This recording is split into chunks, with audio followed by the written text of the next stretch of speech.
Assalamualaikum warahmatullahi wabarakatuh. Di sini saya akan mempresentasikan lesson saya tentang bentuk-bentuk tindak pidana korupsi dalam peraturan perundang-undangan di Indonesia. Yang pertama itu tentang pemerasan. Pemerasan adalah tindakan yang dilakukan secara pemaksaan dan dilakukan oleh seorang pegawai negeri atau penyelenggara negara dengan cara menyalahgunakan kekuasaannya untuk menguntungkan diri sendiri atau orang lain. Berdasarkan definisi dasar hukum pemerasan dapat dibagi menjadi dua, yaitu yang pertama, pemerasan yang dilakukan oleh pejabat pemerintah kepada orang lain atau kepada masyarakat. Yang kedua yaitu pemerasan yang dilakukan oleh pegawai negeri kepada pegawai negeri yang lain. Yang kedua dibahas tentang perbuatan curang. Perbuatan curang dilakukan dengan sengaja untuk menguntungkan diri sendiri dan dapat merugikan orang lain.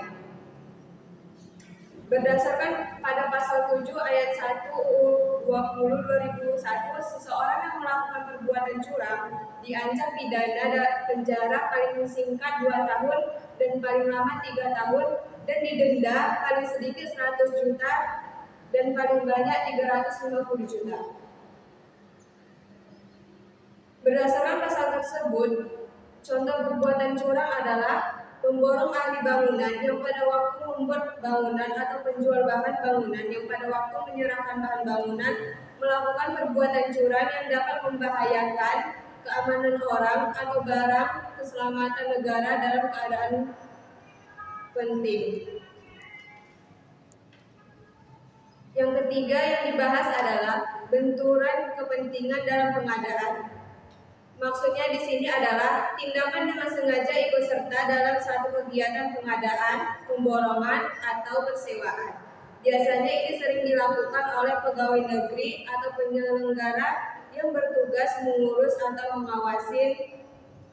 Contoh dari benturan kepentingan dalam pengadaan ini adalah ketika pegawai negeri atau penyelenggara negara secara langsung dengan sengaja turut serta dalam pembangunan, pengadaan, atau persewaan, padahal ia ditugaskan untuk mengurus atau mengawasinya. Yang keempat adalah gratifikasi. Gratifikasi adalah pemberian barang kepada pegawai negeri atau penyelenggara negara yang dianggap sebagai pemberian suap jika berhubungan dengan jabatannya atau yang berlawanan dengan kewajiban tugasnya.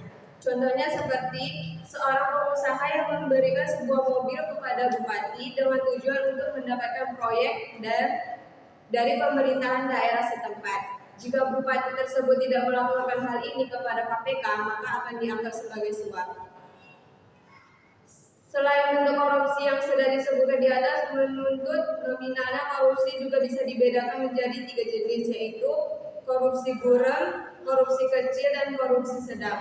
Sekian dari materi saya. Assalamualaikum warahmatullahi wabarakatuh.